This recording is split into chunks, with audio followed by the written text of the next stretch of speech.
Se as palavras não mostrarem como é grande a minha gratidão, mesmo assim, Senhor, recebe o meu louvor, é de coração. Graça e paz, irmãos. Seja bem-vindo. Você que está visitando a nossa igreja pela primeira vez, sinta-se à vontade. A família calvariana o abraça, o recebe e espera vê-los novamente aqui. Que o nosso louvor seja de coração. Vamos colocar esse propósito hoje nas nossas vidas, nos nossos corações. Louvar a Deus de todo o nosso coração. Como é bom a gente poder reservar um tempo da nossa vida, num final de domingo chuvoso, um dia gostoso, para louvar a Deus, para agradecer por tudo que Ele tem feito em nossas vidas, por tudo que Ele fará por cada um de nós ainda. Vamos abrir os nossos ouvidos para que a gente possa ouvir a mensagem que está reservada para cada um de nós. E eu quero iniciar este culto compartilhando com vocês uma leitura na Palavra de Deus que está em Salmo 105. Salmo 105, a partir do primeiro versículo. Vai ser projetado aqui na tela, você pode acompanhar por aqui ou pela sua Bíblia. A Palavra de Deus diz o seguinte: rendei graças ao Senhor, invocai o seu nome, fazei conhecidos entre os povos os seus feitos. Cantai salmos, narrai todas as suas maravilhas. Gloriai-vos no seu santo nome, alegre-se o coração dos que buscam o Senhor. Buscai o Senhor e o seu poder, buscai perpetuamente a sua presença. Lembrai-vos das maravilhas que fez, dos seus prodígios e dos juízos de seus lábios. Vós, descendentes de Abraão, seu servo, vós, filhos de Jacó. Quando o salmista escreveu este salmo, ele estava grato, porque Deus havia cumprido o pacto com o povo de Israel e os tirado do Egito. Então, motivo de gratidão. E por isso diz: lembrai-vos das maravilhas que fez. Remetendo-nos aos dias de hoje, quanto Deus tem feito na tua vida? Quantas maravilhas o Senhor tem operado na tua vida, na vida da tua família, no dia a dia teu. Lembre-se de todas as maravilhas que o Senhor tem feito e louve a Deus. Declare realmente que Deus é grande. Declare a Ele que você é grato por tudo que Ele tem feito por você. Porque você tem vida, você tem alegria, você tem amigos, você tem família, você tem muitos irmãos e você tem o melhor amigo, que é Jesus. Eu quero convidar você para ficar em pé. Nós vamos louvar a Deus com essa música. Eu sou grato por tudo que tenho. Sou grato por tudo que tenho.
Vamos orar?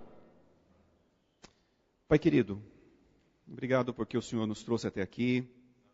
Obrigado, ó Pai, porque o Senhor tem nos amado de uma maneira tão especial. Obrigado, Deus, porque o Senhor nos deu a maior prova de amor. A maior prova de amor, de um amor tão profundo, ó Deus. Quando o Senhor deu seu Filho para morrer por cada um de nós, para nos dar a salvação. Ó Pai querido, muito obrigado. Somos gratos, muito gratos por Ti, ó Deus, por tudo isso que o Senhor fez, por tudo isso que o Senhor tem feito e por tudo isso que o Senhor fará por cada um de nós. Pai, nós queremos nos sentir seguros em Ti, ó Deus. Nós sabemos que essa segurança, ela só vem de Ti. E é por isso que nós declaramos, ó Deus, só em Ti seguro estou. Perdoado sou em Teu nome. Só em Ti posso sofrer. Mas eu tenho a certeza que eu vou permanecer em Teu nome. Amém. Vamos louvar?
Aproximadamente meio século atrás, mais precisamente 498 anos, um homem teve seu coração inflamado com um texto na Bíblia que dizia que o justo viverá pela fé. E ele escreveu 95 teses e pregou na porta da igreja. Este homem era Martim Lutero. E ontem nós comemoramos 495 anos da Reforma. Glória a Deus por isso. Glória a Deus porque somos uma igreja reformada. 498 anos. Errei de novo, pastor. O senhor falou para mim não errar, eu errei de novo. 498 anos. Quase 500 anos. E graças a Deus que somos uma igreja reformada. Graças a Deus que fomos envolvidos e estamos envolvidos neste projeto. E essa música que Martim Lutero escreveu, que nós vamos cantar agora, a letra diz que em quem nós devemos confiar. Ela mostra quem é o nosso inimigo. E ela diz também que não temos força por nós mesmos para resistir. Mas Cristo o venceu na cruz. Glória a Deus por isso. E o grande acusador, ele cairá com uma só palavra. Glória a Deus por isso, irmãos. Vamos louvar a Deus com essa música, com esse hino chamado Castelo Forte. É isso que o Senhor é para cada um de nós, um castelo forte.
Mais uma vez. Pai querido, muito obrigado, Pai. Muito obrigado porque nós podemos estar aqui reunidos em Teu nome, ó Deus, para louvar, bendizer o Teu santo nome, ó Pai. Obrigado, ó Pai, porque o Senhor tem cuidado das nossas vidas, o Senhor tem nos amado de uma maneira tão especial, ó Deus, tão única, tão diferenciada. Ó Pai, muito obrigado, ó Deus. Teu amor, às vezes, tem nos constrangido, ó Deus, porque não merecemos mesmo. Pai, obrigado porque um dia o Senhor mandou o Teu Filho aqui na terra para sofrer a nossa dor, ó Pai, para pagar pelos nossos pecados, ó Pai, derramou Seu sangue na cruz para nos justificar. Pai, nós te somos gratos por isso. Pai, nós queremos te pedir que o Senhor esteja cuidando e abençoando, ó Deus, todas as igrejas reformadas do mundo. Pai, que nós sabemos que em outros locais a perseguição tem sido muito forte, muito grande, ó Pai. Nós pedimos que o Senhor esteja cuidando dos teus filhos, aonde quer que for. Pai, abençoa-nos, fala aos nossos corações, dirige as nossas vidas, ó Deus. Pedimos também, ó Pai, que o Senhor esteja com cada pedido deste jarro de oração. Tu sabes exatamente, ó Pai, o que as angústias e as tristezas que têm passado no coração dos teus filhos e filhas, ó Deus. Pai, nós te pedimos que o Senhor, ao teu tempo, atenda esses pedidos, ó Pai. Conforta os corações, Pai, e dá paciência e tranquilidade para que a gente possa aguardar as tuas respostas. Louvamos também, ó Deus, porque sabemos que em meio a esses pedidos existem muitos motivos de agradecimento, por bênçãos recebidas, por respostas de oração, ó Deus. Te louvamos por tudo isso também. E em nome de Cristo é que oramos. Amém e amém. Pode se sentar, meus irmãos.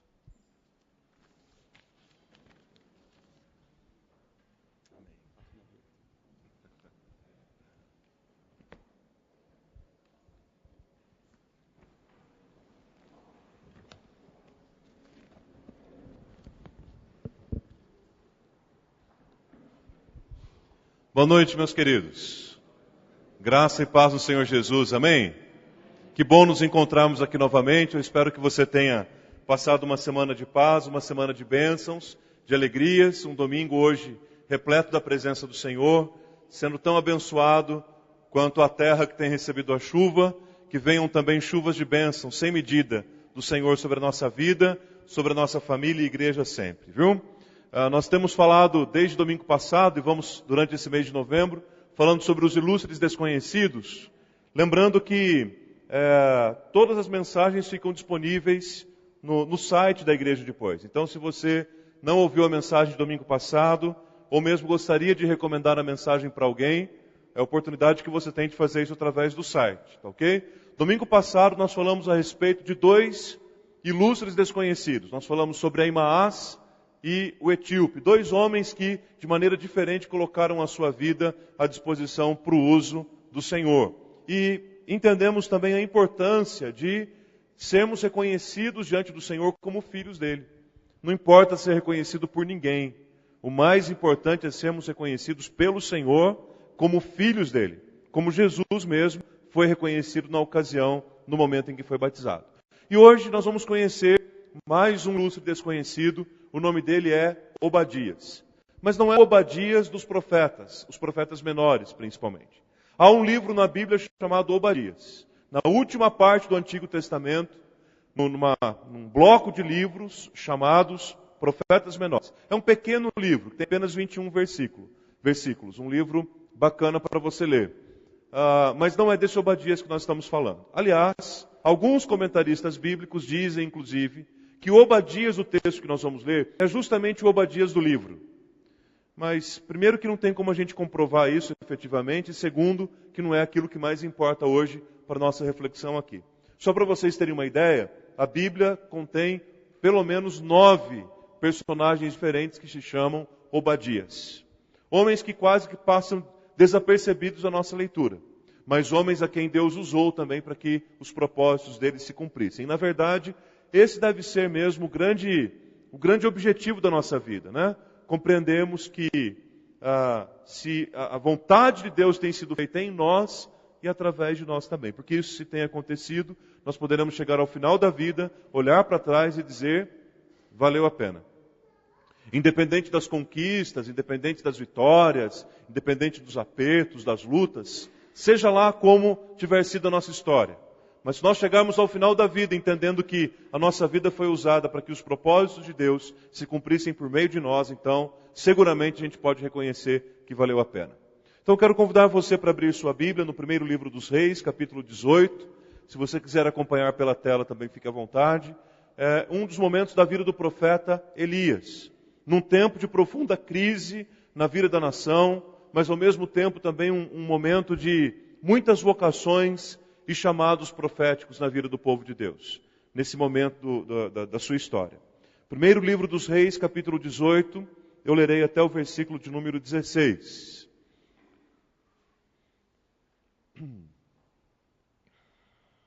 A palavra do Senhor nos diz o seguinte: muito tempo depois, veio a palavra do Senhor a Elias no 3º ano, dizendo: vai, apresenta-te a Acabe, porque darei muita chuva sobre a terra.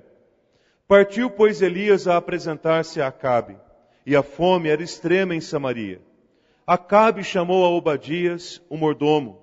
Obadias temia muito ao Senhor, porque quando Jezabel exterminava os profetas do Senhor, Obadias tomou 100 profetas, e de 50 em 50 os escondeu numa cova, e os sustentou com pão e com água. Disse Acabe a Obadias: vai pela terra a todas as fontes de água e a todos os vales. Pode ser que achemos erva, para que salvemos a vida aos cavalos e mulos, e não percamos todos os animais. Repartiram entre si a terra para percorrerem. Acabe foi à parte por um caminho, e Obadias foi sozinho por outro. Estando Obadias já de caminho, eis que Elias se encontrou com ele. Obadias, reconhecendo-o, prostrou-se com o rosto em terra e disse: és tu, meu senhor Elias? Respondeu-lhe ele: sou eu. Vai e dize a teu senhor: eis que aí está Elias. Porém ele disse: em que pequei para que entregues teu servo na mão de Acabe e ele me mate? Tão certo como vive o Senhor teu Deus, não houve nação nem reino, aonde o meu Senhor não mandasse homens à sua procura, e dizendo eles: aqui não está, fazia jurar aquele reino e aquela nação que te não haviam achado. Agora tu dizes: vai, dize a teu Senhor: eis que aí está Elias. Poderá ser que, apartando-me eu de ti, o Espírito do Senhor te leve não sei para onde, e vindo eu a dar as novas a Acabe, e não te achando ele, me matará. Eu, contudo, teu servo, temo ao Senhor desde a minha mocidade. Acaso não disseram a meu Senhor o que fiz, quando Jezabel matava os profetas do Senhor, como escondi 100 homens os profetas do Senhor, de 50 em 50 numas covas, e os sustentei com pão e com água? E agora tu dizes: vai, diz a teu Senhor: eis que aí está Elias, ele me matará. Disse Elias: tão certo como vive o Senhor dos exércitos, perante cuja face estou, deveras hoje me apresentarei a ele. Então foi Obadias encontrar-se com Acabe e lhe o anunciou, e foi Acabe ter com Elias. Feche os seus olhos mais uma vez e vamos colocar a nossa vida na presença do Pai em oração. Peça ao Senhor que fale contigo, peça ao Senhor para te preparar para esse momento tão maravilhoso que é o da Santa Ceia, para que nesta noite ao comermos o pão e ao bebermos o cálice, sejamos vivificados, renovados, e a palavra do Senhor nos inspire a um estilo de vida que antes e acima de tudo seja coerente com o estilo de vida do Senhor Jesus também. Querido Deus, nosso amado e bendito Pai, nós queremos, ó Pai, te render graças e louvores pela Tua presença aqui entre nós esta noite, Deus. Muito obrigado, Pai, porque o Senhor é o nosso refúgio, o Senhor é a nossa fortaleza, o Senhor é o nosso castelo forte. E é a Tua voz, ó Deus, que tem nos guiado a todo instante. Reconhecemos, ó Pai querido, que não há nada que nós possamos fazer senão pela Tua voz, pelo Teu cuidado.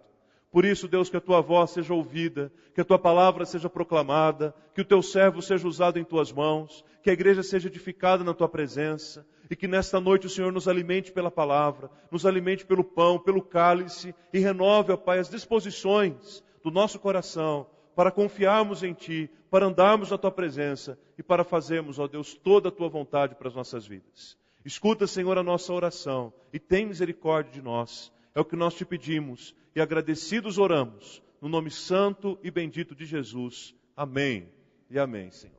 Queridos, a palavra de Deus, a Bíblia, não registra apenas o relato, a história, os eventos, daquilo que nós estamos acostumados a chamar de os grandes heróis da galeria da fé. Não, muito pelo contrário. Existem inúmeros personagens, quase que desconhecidos, praticamente anônimos, mas que com o seu testemunho e com a efetividade do seu comprometimento com Deus, são ilustres desconhecidos que de alguma forma fizeram a diferença no seu tempo e na sua geração. Isso chama-nos a atenção também até a partir da vida e do ministério de Jesus. Primeiro porque, na verdade, Jesus não é um personagem secundário da Bíblia. Jesus não é um personagem anônimo.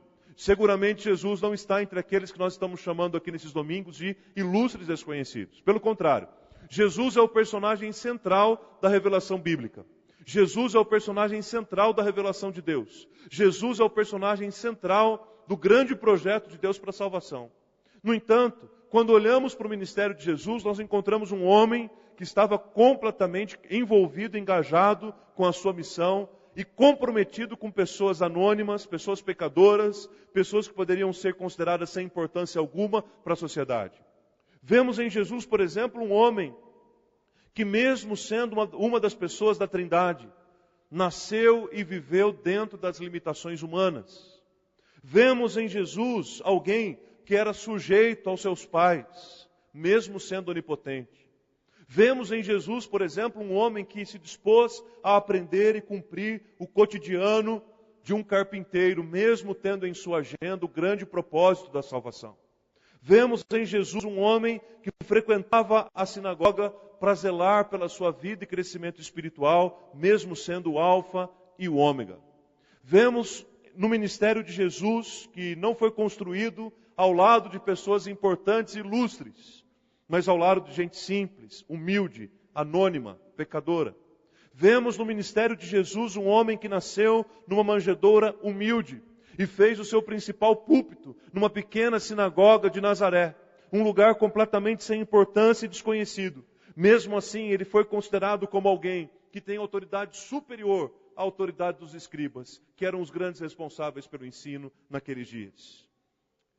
Por último, vale a pena lembrar ainda que a simplicidade, a humildade de Jesus ainda é caracterizada pelo momento glorioso, pelo ápice da sua vida e da sua missão na terra. Um momento mais glorioso, o maior momento, o ápice, o auge do ministério de Jesus não foi num palco, em meio a holofotes, fumaças e músicas. O grande ápice do ministério de Jesus foi crucificado. O grande ápice do ministério de Jesus foi na cruz. O grande ápice do ministério de Jesus foi quando ele substituiu a mim e a vocês naquele lugar, tendo o seu corpo ali pregado, tendo o seu sangue derramado. O grande momento do ministério de Jesus foi exatamente o momento em que ele estava no Gólgota, no Calvário. O grande momento vitorioso e glorioso de Jesus foi quando ele deu a sua vida em favor de muitos. Quando olhamos para esse texto que lemos do primeiro livro de Reis, capítulo 18, nós encontramos aqui mais um desses inúmeros ilustres desconhecidos da Bíblia. Um homem chamado Obadias, que tinha uma função muito importante na casa do rei. A palavra diz que ele era um mordomo na casa do rei. Uma ocupação de confiança, uma ocupação de importância para o rei. Ele não era necessariamente um governador da nação como um todo, como foi, por exemplo, José, como um governador do Egito. Mas ele era um mordomo. O mordomo era responsável pelo cuidado e pela administração das coisas da casa do rei, como foi, por exemplo, Neemias. Neemias era um copeiro do rei, um mordomo do rei. É a mesma coisa. Ou seja, alguém que cuidava da administração das coisas pessoais do rei. E Obadias tinha esse perfil, a começar do seu próprio nome. Porque o seu nome significa servo do Senhor. O seu nome significa fiel ao Senhor. O seu nome significa salvação do Senhor. Só para os irmãos terem uma ideia, o nome que seria adaptado e traduzido para o nome de Jesus no Novo Testamento é justamente o nome de Josué e o nome de Obadias no Antigo Testamento. É um nome que aponta a salvação de Deus para as pessoas.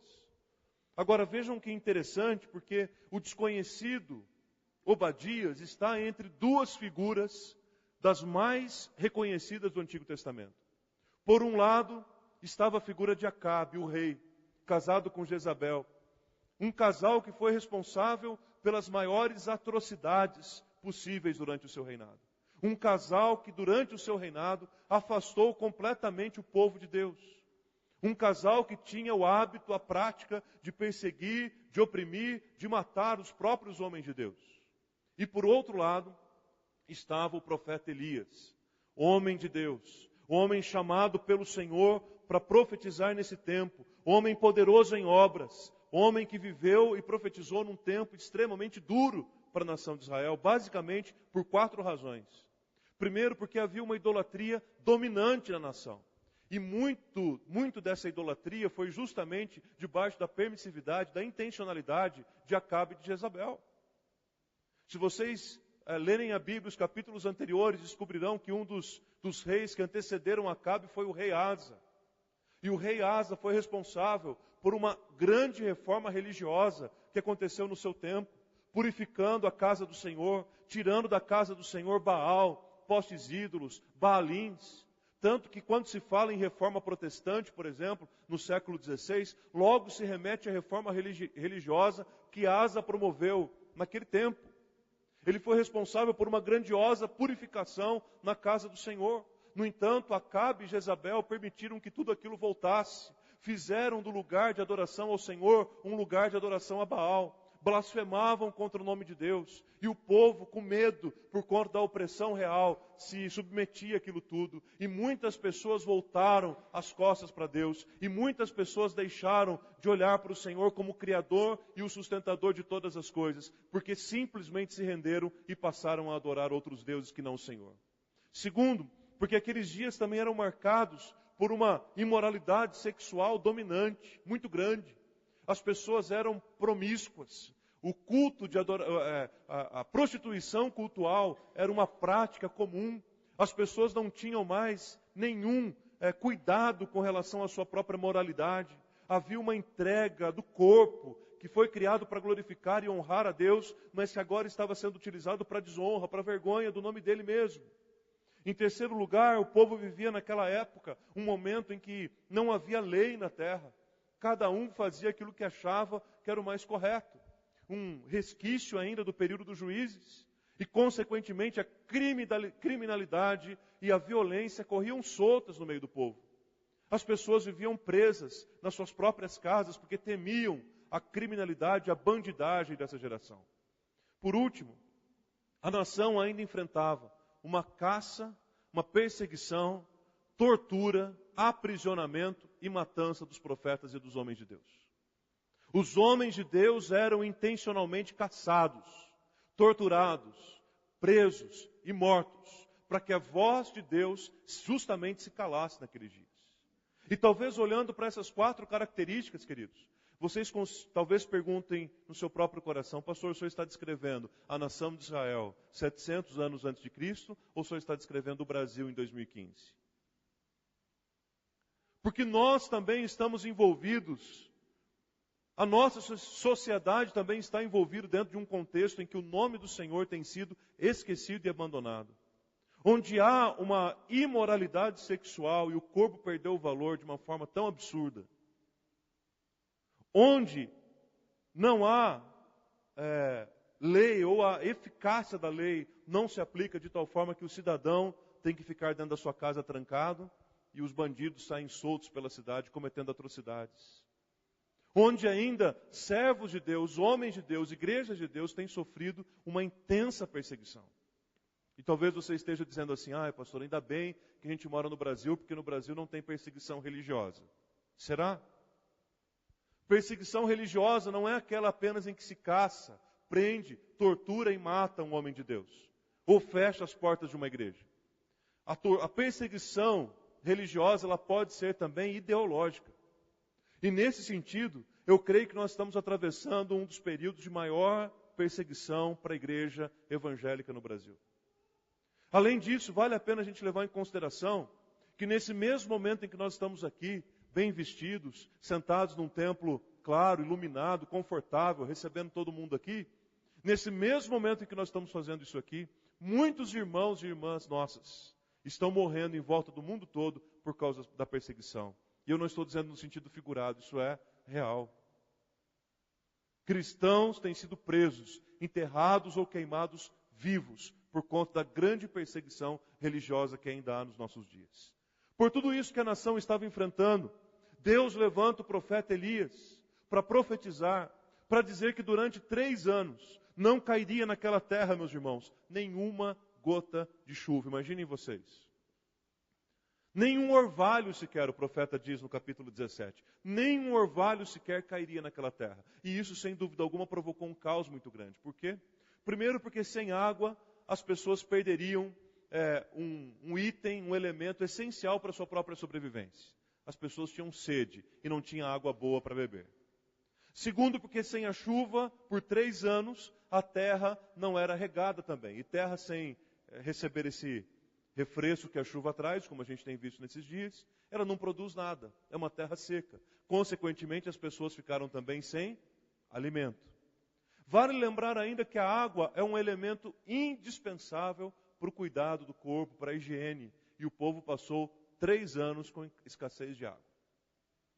Meus irmãos, nós ficamos temerosos e preocupados de passarmos apenas poucas horas sem água, não é assim? Ainda mais nesse tempo que a gente está vivendo a crise do abastecimento, da falta d'água. Nós nos preocupamos só de pensar que por algumas horas pode faltar água na nossa casa. Tem gente reformando casa, colocando mais caixa d'água, criando reservatório, reaproveitando água da chuva, fazendo uma série de movimentos, porque não consegue imaginar a sua vida sem água por algumas horas. Imaginem os irmãos um período em que durante 3 anos não cairia uma gota de chuva e nem um orvalho sequer sobre a terra. Foi esse período para Israel. E foi exatamente essa profecia que fez com que o coração de Acabe e Jezabel se enchesse de ira, se enchesse de ódio por causa de Elias. Porque na visão deles, Elias estava falando contra o reino dele. Na visão deles, Elias estava difamando o reinado deles. Como assim, durante o nosso período aqui de reinado, não vai chover sobre a terra? E aí eles começaram uma perseguição implacável contra o profeta de Deus. E Deus foi poupando a vida de Elias. E Deus foi mudando os caminhos de Elias. E Deus levou Elias para o deserto. E o sustentou no deserto. E Deus levou Elias para Sarepta. E sustentou Elias em Sarepta através da viúva. E por 3 anos, irmãos, 3 anos, Elias passou fugindo da fúria de Acabe e da fúria de Jezabel. Até que em determinado momento, meus irmãos, o próprio Deus se apresenta a Elias e diz: Elias, os 3 anos de procura terminaram. Agora não é mais Acabe que vai te encontrar. Agora não é Acabe e Jezabel que vão ficar procurando desesperadamente por você. Agora você mesmo, Elias, levanta, pega as suas coisas, você vai se encontrar com Acabe. Que coisa interessante. Primeiro, Deus o tira da presença de Acabe. E segundo, Deus o devolve à presença de Acabe. O próprio Deus diz: agora não é Acabe mais que vai sair por aí desesperado atrás de você. Agora é você que simplesmente vai procurar Acabe porque chegou a hora de vocês conversarem. Isso chama muito a minha atenção, queridos, porque o governo da nossa vida está absolutamente nas mãos do Senhor. É Deus quem nos coloca em cena e é Deus quem nos tira de cena. E se fizer parte do propósito de Deus que nós não sejamos encontrados, ainda que todas as agências de investigação do mundo nos procurem, não encontrarão. Por outro lado, quando existem algumas coisas ainda que Deus quer usar a nossa vida para fazer, Ele simplesmente diz para a gente assim: olha, chegou o momento, levanta, pega as suas coisas e vai, porque chegou a hora de você se encontrar com Acabe. Porque o governo das nossas vidas está nas mãos do Senhor. É Ele quem diz fica, é Ele quem diz vai. É Ele quem diz foge, é Ele quem diz se apresenta. É Ele quem diz ainda não é o tempo, é Ele quem diz chegou a hora. Porque a nossa vida está debaixo do governo do Senhor. E aí nesse ponto é que entra o nosso ilustre desconhecido Obadias. Ele está ali na casa do rei, e Acabe está desesperado porque já não tem mais água, 3 anos sem cair água sobre a terra. E Acabe diz para Obadias o seguinte: olha, nós vamos sair. Eu vou sair por um lado, você vai sair por outro lado, nós sairemos em busca de água, nós sairemos em busca de ervas, nós sairemos em busca de alguma coisa, pelo menos para a gente dar de comer para os nossos animais, para os cavalos e para os mulos, porque senão nós não vamos sobreviver. Vale a pena considerar ainda, queridos, que se Acabe e Obadias saem em procura de alguma coisa, significa que a escassez começou a bater na porta real. E para a escassez ter batido na porta real, significa que na porta do povão já tinha batido há muito tempo. Significa que a essa altura, muito provavelmente, muita gente já estava enferma, ou quem sabe até já tinha morrido pela falta de água e pela falta de alimento. Significa que se a escassez bateu na porta de Acabe, seguramente o povo já estava sofrendo por uma escassez muito grande. Então Acabe vai para uma direção, Obadias vai para outra direção, e quem é que Obadias encontra no meio do caminho? O profeta de Deus, Elias. E quando ele encontra Elias, ele diz: Elias, que maravilha, Que coisa boa, que bom que eu te encontrei. Ainda bem que você não estava no caminho que o meu senhor Acabe foi procurar ervas. Porque ele deseja matar você, ele deseja tirar a sua vida, ele deseja prender você, ele deseja silenciar, calar a sua boca. E Elias então tranquilizou o coração de Obadias e disse: olha, agora eu preciso que você me leve à presença de Acabe, o seu senhor. Mas como assim? Faz 3 anos que ele está procurando você. Faz 3 anos que ele está tentando te matar. Faz 3 anos que nós estamos orando para que ele não te encontre. E agora, quando eu te encontro e tenho a oportunidade de salvar a sua vida, simplesmente você fala que quer ir se encontrar com aquele que quer tirá-la? Porventura você não ouviu falar, Elias, que eu já salvei 100 profetas? Que eu coloquei 100 profetas nas cavernas, de 50 em 50, que eu levava pão e água para eles. Se você quiser, eu faço o mesmo por você. Eu pouparei a sua vida, mas não se apresente a Acabe, porque senão você vai morrer. Mas Elias manteve firme a sua posição, porque o Senhor havia dito isso a ele. E disse: Obadias, o seu papel agora é me levar à presença de Acabe. E o interessante, meus irmãos, é que como um bom e ilustre desconhecido, Obadias cedeu. Obadias permitiu. Obadias levou de fato Elias à presença de Acabe. Por quê? Por que mesmo tendo consciência do que Acabe poderia fazer com o profeta, por que Obadias o levou? Por várias razões.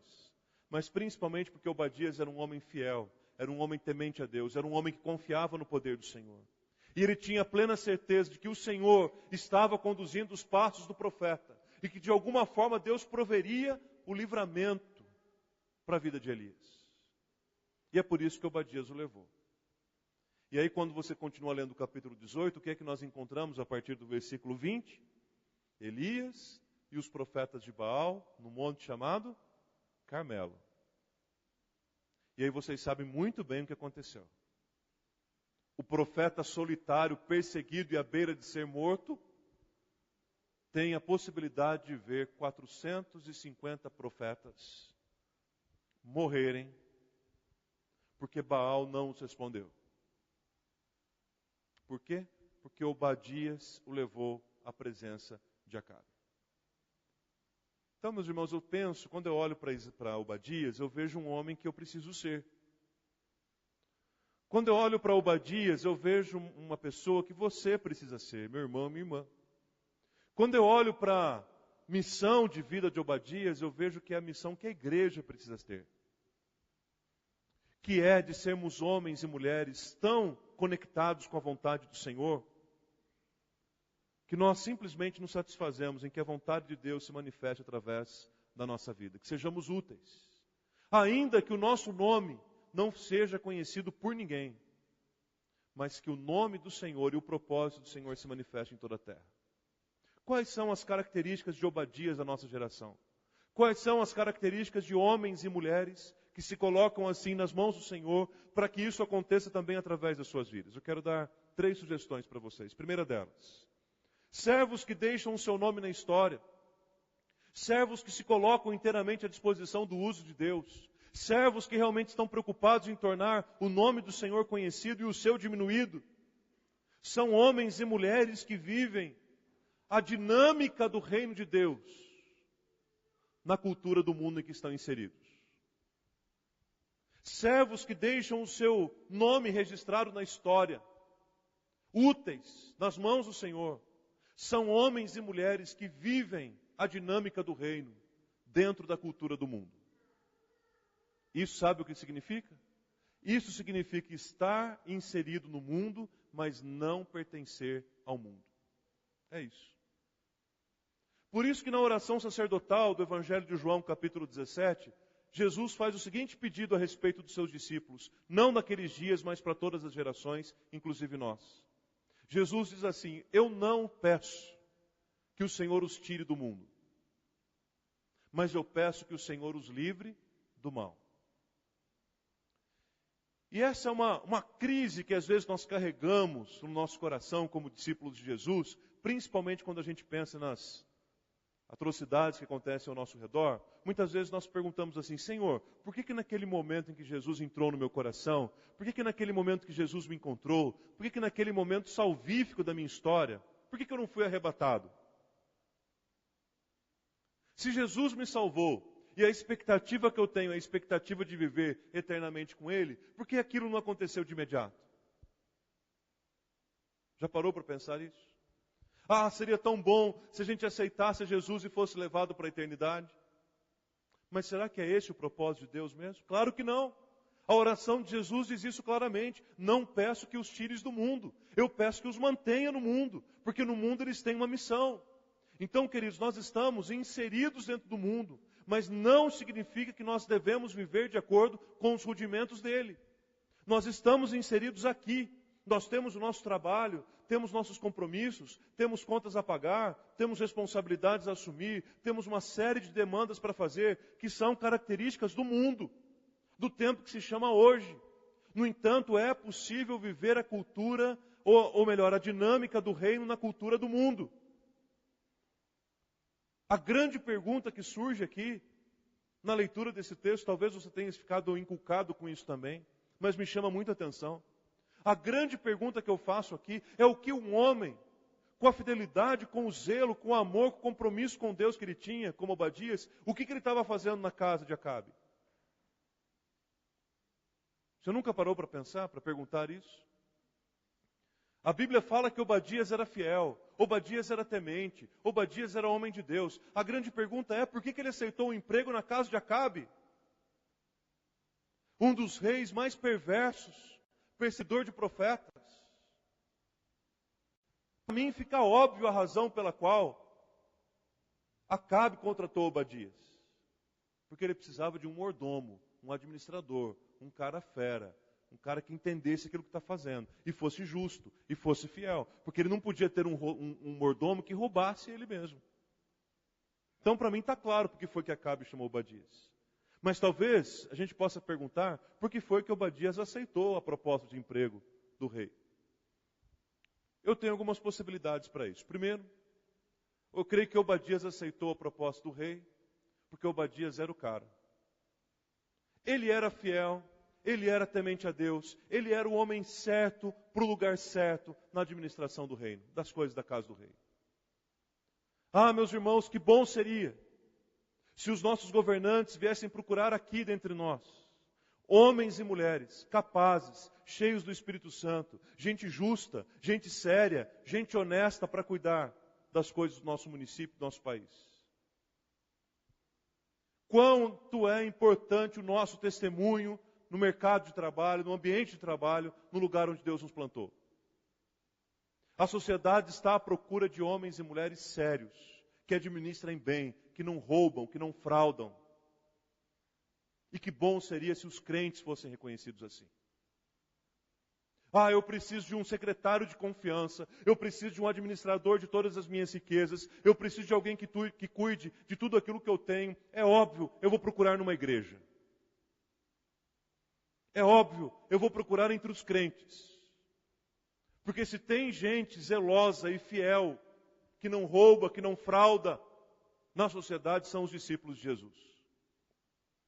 Então essa é uma das razões pelas quais Obadias está lá. Segundo, eu creio que Obadias aceitou o convite do rei também, porque ele tinha plena consciência de que ele poderia influenciar positivamente a vida do rei. E a ilustre desconhecida da semana que vem tem exatamente a mesma história. Ela está na casa de Naamã, e na casa de Naamã ela faz a grande diferença naquele lugar.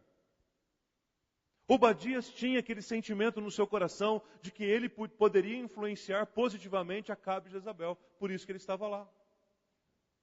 Por fim, eu acredito que Obadias aceitou o convite de Acabe e de Jezabel porque ele tinha uma intenção de poupar e salvar os profetas de Deus.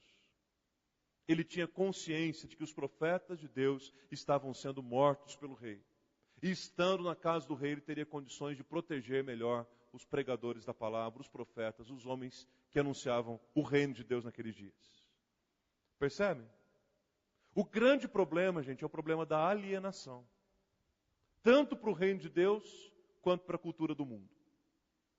E essa é uma enfermidade que tem tomado conta do povo de Deus nessa geração. As pessoas vivem alienadas. Tanto alienadas com relação ao reino de Deus, quanto alienada com a cultura do mundo. Não foi para isso que a gente foi chamado. Nós somos chamados para viver a dinâmica do reino, na cultura do mundo, para influenciá-la, para transformá-la, para fazer a diferença nela. E queira Deus que as pessoas procurem em nós gente com perfil de Obadias, para cuidar das coisas referentes à nossa nação, coisas que nos afetam diretamente muitas vezes. Entenda isso. Há um hino que diz, um hino antigo do Inário que diz: sou forasteiro aqui, em terra estranha estou, celeste pátria sim, anunciando vou, embaixador de Deus, do reino de além céus. Muitas vezes se canta esse hino e pensa: bom, eu sou forasteiro. Eu não sou mesmo desse mundo, eu não sou mesmo desse tempo, o meu tempo aqui é limitado.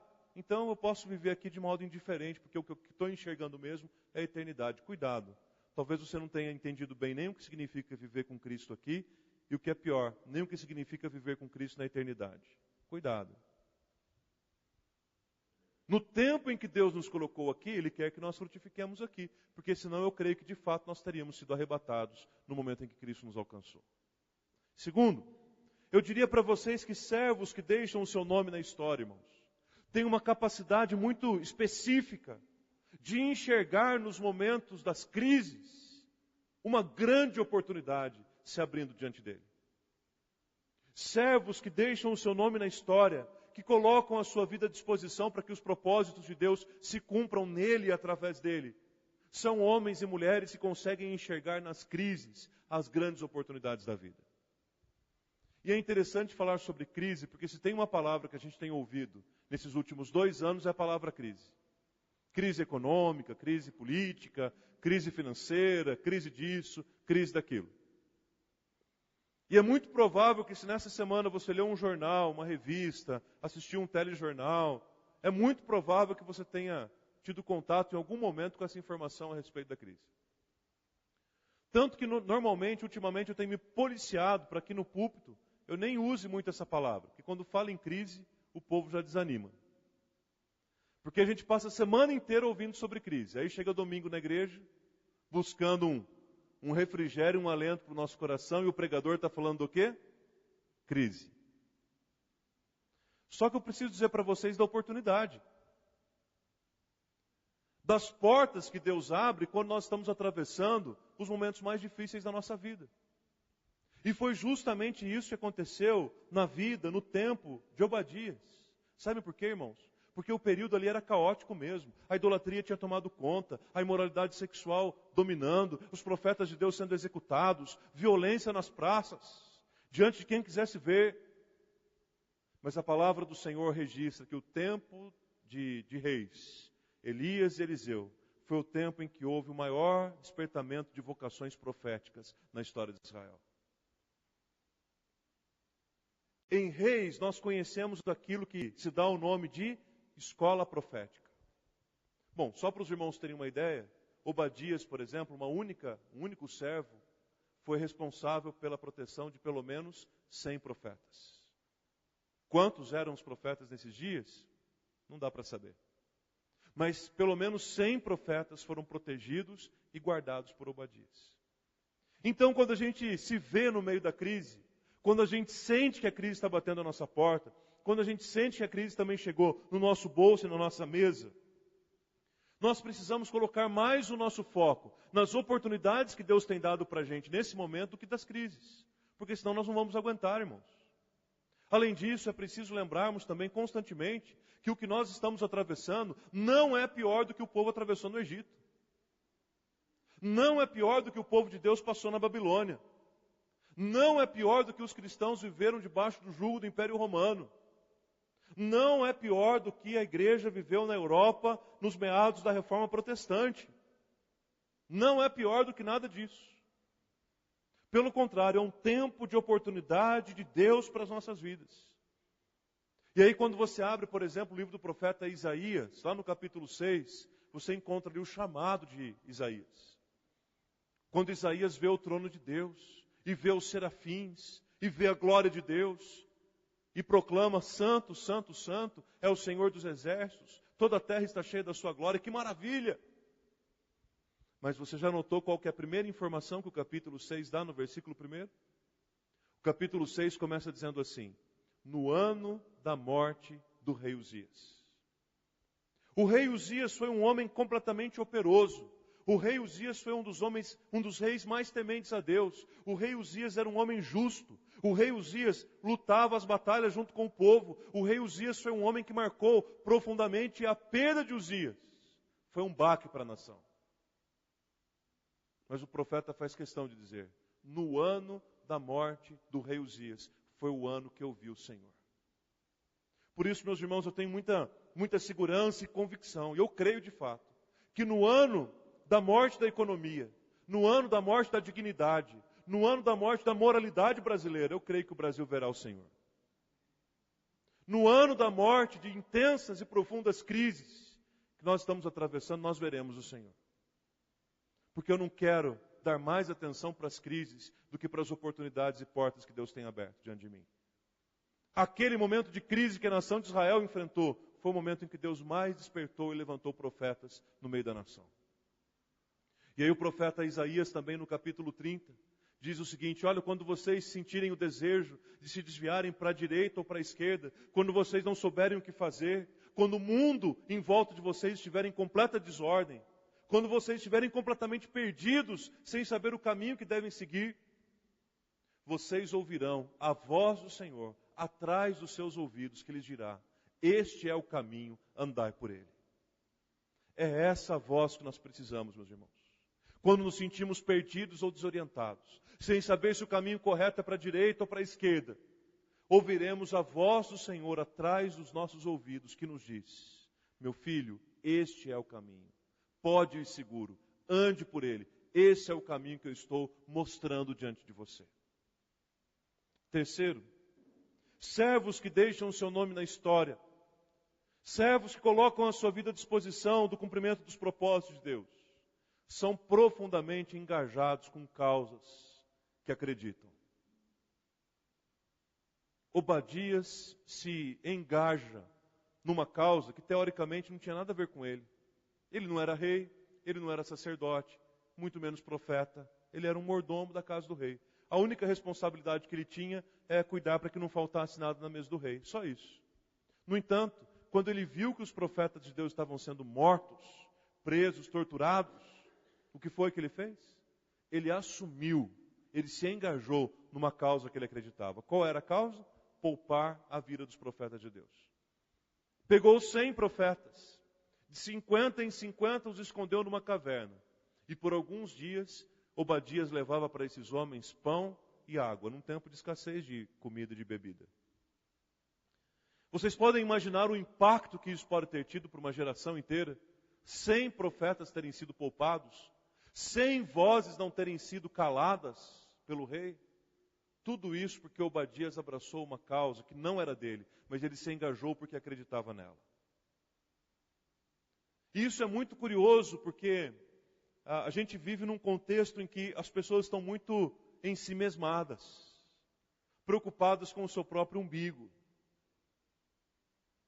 E quando a gente pensa em se engajar por uma causa que não tem nada a ver com a gente fica até receoso, preocupado. Relembrando um outro hino cristão antigo do Inário, é o hino que dizia assim: manda-nos luzir, ó Senhor Jesus. E aí o coro desse hino dizia assim: tu no teu cantinho e eu no meu. O Senhor nos mandou luzir, sim, mas juntos. Esse negócio pode tomar conta da gente, que a gente mais ou menos vive como a letra desse hino. Tu no teu cantinho, você na sua e eu na minha. A igreja canta isso. O mundo canta assim, cada um no seu quadrado. Ema, ema, ema, cada um seus problemas. Quando alguém compartilha alguma necessidade, o outro pergunta: e o Kiko?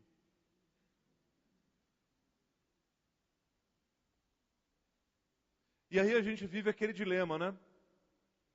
Até que ponto eu devo me engajar e correr o risco de ser considerado um intruso, um intrometido? Ou até que ponto eu devo correr o risco de me engajar para que eu não seja considerado um omisso? O discernimento é a palavra-chave para isso. Para nós não nos envolvermos com aquilo que não é da nossa conta. E tem várias coisas que não são da nossa conta.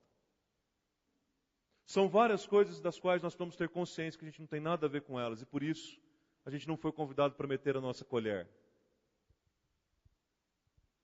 Mas existem tantas outras pelas quais nós fomos chamados sim para nos engajarmos. E engajamento eu não me refiro mais àquilo que já virou carne de vaca, as manifestações populares, do povo que sai na rua e fica aí. Mas eu digo de engajamento real, concreto. Com causas que aparentemente não são nossas, mas tem tudo a ver com a gente. Como combate à corrupção, como a definição do gênero, como o formato da família. A gente pensa que tudo isso é um problema do governo, eles que decidam lá. Só que depois vai respingar onde? Aqui. Na nossa casa. Causas sociais como educação, saúde. A gente acha que a saúde pública não é um problema nosso, até que a gente precisa dela. Que educação não é um problema nosso, até que a gente não tem filho. E aí nós vamos deixando essas causas passarem. E principalmente, nos engajando em causas em que tenhamos a oportunidade de dar voz àqueles que não têm voz. Que são excluídos, que são marginalizados. E a única esperança que eles têm de ter uma voz é se alguém falar em nome deles. Da mesma forma como a única esperança que os profetas tinham era que alguém defendesse a sua causa. E Obadias defendeu. Por isso, meus irmãos, sejamos homens e mulheres engajados, com causas que valham a pena, com causas que verdadeiramente acreditamos. Esta mesa que está diante de nós é a mesa do engajamento. Primeiro, o engajamento daquele que ofereceu a mesa, Jesus. Ele se deu. A mensagem desta mesa é a mensagem viva de um homem, do Filho de Deus, que não criou uma teoria a respeito de um sacrifício. Ele mesmo sacrificou-se. Ele deu o seu corpo. Ele derramou o seu sangue. É isso que nós celebramos quando comemos o pão, quando bebemos o cálice. Mas quando ele celebrou a mesa com os discípulos, além de demonstrar o seu próprio engajamento, ele estava convidando aqueles homens para que fossem engajados com ele também no reino. E é esse o grande convite, o grande anúncio desta mesa. De homens e mulheres, de uma igreja toda que se envolve com a obra de Cristo. Tenha consciência que não é deste mundo, mas que foi colocado aqui por Deus para transformá-lo. Gente que olha mais para as oportunidades do que para as crises. E gente que está plenamente pronto a engajar-se com causas nas quais nós acreditamos e acreditamos que elas valem a pena. É nesse sentido que nós convidamos vocês para participarem com a gente dessa mesa. Quero convidar os presbíteros para virem aqui à frente. Nós vamos orar por vocês, vamos orar com vocês, vamos comer o pão, vamos beber o cálice, vamos em comunhão celebrar as bênçãos, as virtudes daquele que nos tirou das trevas e nos estabeleceu para o reino da sua maravilhosa luz. Nós vamos nos colocar em pé mais uma vez e vamos orar ao Senhor, pedindo a Ele que nos abençoe. O presbítero Felipe vai orar ao Senhor, agradecendo por essa mesa, consagrando esses elementos e pedindo as bênçãos de Deus sobre esse momento que vamos participar dela. Oremos. Santo Deus, louvamos e agradecemos o Teu nome, ó Pai, pelo Teu infinito e incondicional amor por nós, ó Pai. Te agradecemos, ó Pai, de todo o nosso coração, ser, força, alma, ó Deus, entendimento, pelo sacrifício vivo que o Senhor fez por nós, ó Deus, que nos remiu de todo o nosso pecado, ó Deus, e nos deu uma condição de graça diante do Pai, de sermos chamados filhos diante do Senhor, ó Pai. Louvado seja, ó Pai. Em nome de Jesus, ó Pai, consagramos esse momento diante do Senhor, que seja um momento de devoção, de total temor, tremor e amor do nosso coração, gratidão diante do Senhor, Pai querido. e que em nome de Jesus, ó Pai, seja transformador nas nossas vidas, para que assim como Obadias, ó Pai, a gente possa se lembrar a cada dia, ó Deus, desse sacrifício, desse imenso amor que o Senhor teve por nós, ó Pai, e vivemos em gratidão de vida ao Senhor todos os nossos dias, para a honra e glória do Senhor, no nome de Jesus, Pai. Amém. Podem se sentar, meus queridos.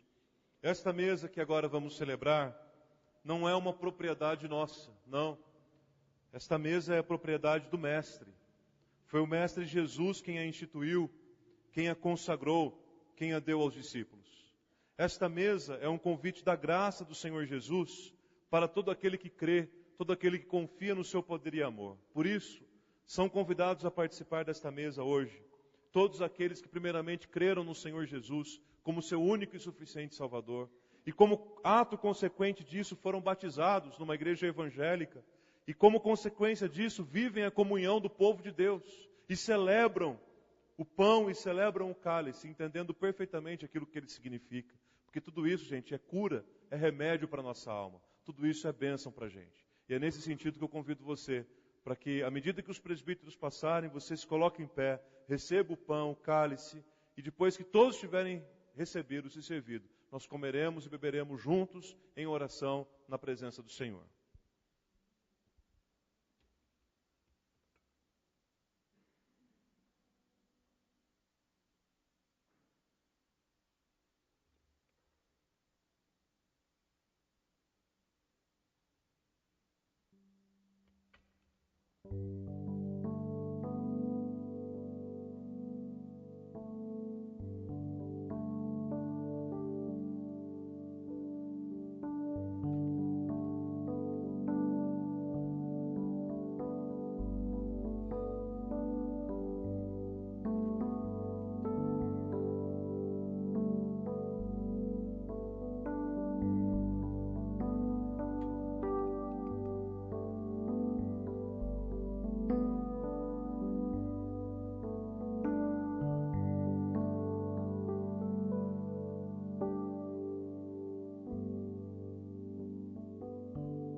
Por favor, todos aqueles que vão participar desta mesa, se coloquem em pé, recebam o pão, o cálice em oração. Aguardemos um momento para comermos e bebermos juntos.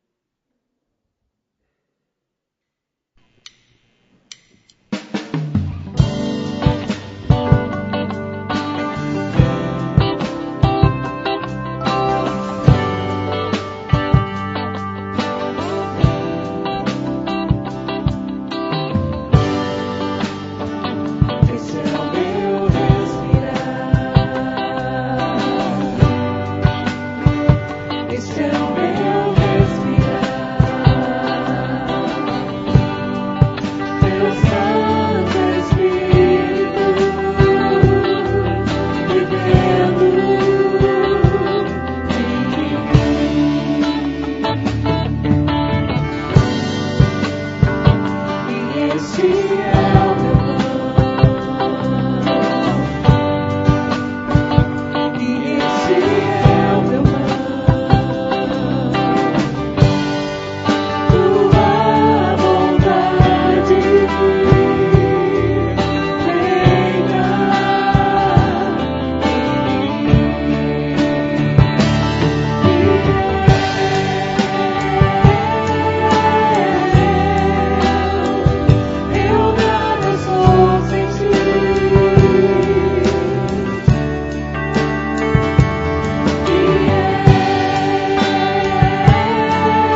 perdido estou sem ti.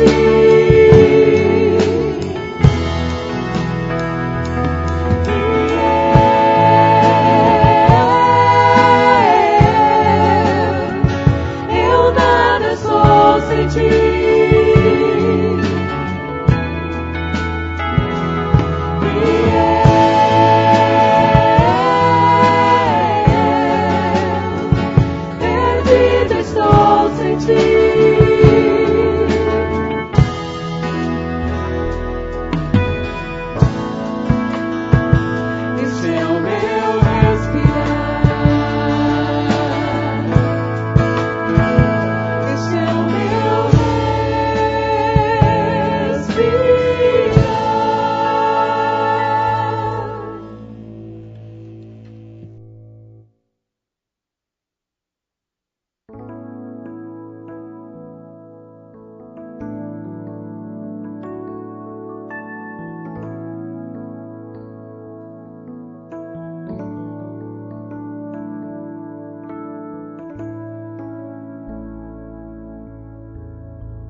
Agora sim, queridos, em oração, comamos do pão, corpo vivo de Cristo, entregue em nosso lugar, ocupando o lugar que era nosso.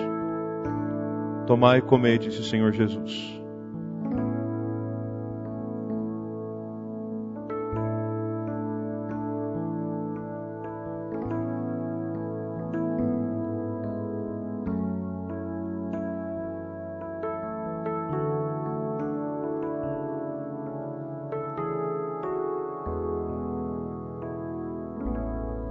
Por semelhante modo, depois de haver ceado, Jesus tomou também um cálice e, tendo dado graças, deu aos discípulos, dizendo-lhes: esse cálice é o cálice da nova aliança no meu sangue, derramado em favor de muitos para a remissão de pecados. Tomai e bebei.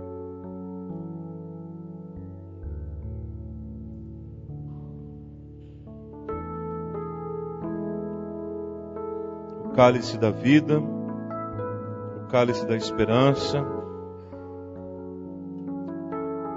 o sangue que fez de nós novas criaturas em Jesus. Agradeça a Deus por isso.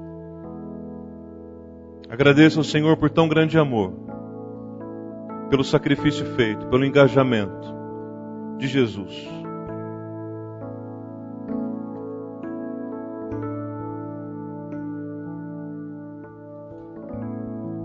Vamos colocar em pé mais uma vez, vamos orar. Dê a mão àquele que está ao seu lado, unindo as nossas fileiras, como um símbolo daquilo que acabamos de celebrar. E oremos ao Senhor, pedindo a Ele que nos abençoe e que nos vivifique sob a sua graça e o seu poder. Que o Senhor dê a todos uma semana abençoada, vitoriosa, uma semana debaixo da sua graça e amor, uma semana livre de tropeços, enganos, quedas, uma semana guardada de todo mal, uma semana de oração e uma semana de oração respondida, uma semana de respostas do Senhor para a nossa vida, uma semana de aproveitar as oportunidades, uma semana de levantarmos a cabeça e nos engajarmos naquilo que realmente acreditamos. Querido Deus, aceita este culto, Pai, ele é para a glória do Teu nome. Derrame, Pai, ricas bênçãos sobre a Tua igreja enquanto nos despedimos agora. E nos dê uma semana assim, Pai, como pedimos ao Senhor, debaixo da Tua graça, providência e cuidado. E que, ó Pai, a palavra que aqui ouvimos, a mesa que participamos, tudo isso fique tão gravado nos nossos corações que realmente faça a diferença no nosso dia a dia. Para sermos úteis também, servos também, proclamando a sua salvação também, como Obadias, ó Pai, do nosso tempo e da nossa geração. Despede, ó Pai, o teu povo debaixo da tua graça. E que, ó Pai, haja sempre nos nossos lábios louvores ao teu santo, eterno e bendito nome. E agora, povo de Deus, que a maravilhosa graça do nosso Senhor e Salvador Jesus Cristo, que o amor insondável de Deus, o nosso eterno e poderoso Pai, que a comunhão e a consolação do Santo Espírito repousem sobre vós, e sobre vós permaneçam desde agora e pelos séculos dos séculos. Amém e amém, Jesus. Podem se sentar, queridos. Quero pedir apenas mais um minutinho da sua atenção para dizer aos irmãos que no dia 11 de novembro, uma quarta-feira, nós teremos o próximo encontro do Homens de Honra, um tempo de louvor, um tempo de oração dos homens da igreja. Então, se você quer participar, venha, que será um momento especial, como nós estamos vendo aqui na tela também. Hoje nós temos a cantina missionária acontecendo no salão de convivência, um tempo de comunhão e tempo também de contribuição, né? Contribuindo financeiramente com a obra missionária. E no domingo que vem, meus irmãos, nós teremos um almoço muito especial, preparado para levantar recursos para a chácara da igreja, né? A chácara tem recebido melhorias a cada novo mês, temos novidades lá. E domingo que vem nós teremos aqui, olha, 2 tipos de lasanha, refrigerante, sobremesa. Será aqui na igreja, R$25 o convite por pessoa. Ali na cantina missionária você pode adquirir o seu convitinho também. Separe esse tempo para você vir almoçar aqui, que será uma bênção, um tempo muito gostoso com a igreja e um tempo também de a gente contribuir com a obra. A chácara foi um presente que Deus nos deu, né? E temos que ser bons mordomos desse presente que Deus nos deu também. Então nos ajude nesse sentido. Quanto aos casais que querem informações, inscrições, tanto para o encontro do ano que vem, quanto para o jantar italiano do final do mês, procurem o Sérgio, ele está ali no salão já preparado para te ajudar e dar as informações que você precisa. Os irmãos que levaram aquelas folhas de assinatura sobre o combate à corrupção, pedimos que tragam também de volta para a gente dar andamento nesse nosso engajamento, nesse momento político, né, que o Brasil tem atravessado. E por fim, quero também falar para vocês que o Conselho esteve reunido na última quinta-feira e resolveu convocar uma Assembleia Geral Extraordinária para o dia 13 de dezembro, às 9 horas da manhã, como a gente já está acostumado a fazer. A gente começa de manhã, termina a Assembleia à noite. E essa é a imagem desse formulário de indicação que os irmãos encontram na caixinha aqui, né, da porta lateral do templo. Os irmãos também, os membros, já estão acostumados com essa fichinha. A única coisa que nós pedimos, irmãos, é uma atenção muito grande no preenchimento dela, porque na última eleição especificamente nós tivemos muitas fichas anuladas, porque elas foram preenchidas incorretamente. Então, os irmãos estão vendo aqui, olha só, nós abaixo assinados, membros comungantes da Igreja Presbiteriana do Calvário, indicamos o irmão. Então, em cima daquela primeira linha, você vai colocar o nome do irmão que está sendo indicado. Ok? Embaixo, como candidato a, você vai assinalar ou a presbítero ou a diácono. Para a Assembleia do dia 13 de dezembro, e aí 3 membros da igreja assinam naquelas 3 linhas ali. Precisam ser 3 membros? Sim. Fichas que têm menos de 3 membros assinados são anuladas. Por quê? Nós acreditamos que tem que haver um censo comum, né, de pelo menos 3 pessoas em relação a um nome. Inclusive daqueles que têm os seus mandatos vencendo. Podem ser indicados também pela comunidade novamente, se for o caso. Vencem o mandato dos seguintes irmãos. Para presbítero, o presbítero Milton, e para diácono, os irmãos Anderson e Vanderlei, o Dove e o Vande. Então, nós vamos manter as vagas, eleger um presbítero e eleger 2 diáconos. Os irmãos podem começar as indicações hoje, nós terminaremos as indicações no dia 22, e no dia 29, nós anunciaremos à igreja os nomes que irão para a Assembleia. Lembrando que quem pode indicar e ser indicado precisa necessariamente ser membro da igreja. Sendo que os que serão indicados precisam ser homens maiores de 18 anos e que tenham pelo menos 1 ano da data que foram recebidos como membro da igreja. Esses são os critérios, essas são as condições básicas para a indicação. Você pode nos procurar também se houver alguma dúvida. Nós estamos plenamente à disposição para atendê-los. O mandato desses irmãos vence em março do ano que vem. A Constituição diz que 3 meses antes a gente tem que proceder à eleição, por isso que ela está acontecendo agora então, ok? E acima de tudo, irmãos, oração. Nos ajudem intercedendo, para que a eleição expresse mais uma vez no seu resultado a vontade do Senhor para a vida da igreja, tá bom? Estamos à disposição depois do culto, se houver alguma dúvida também para isso. Boa semana para os irmãos, que Deus abençoe. Nos vemos debaixo da paz do Senhor. Como descrever, como explicar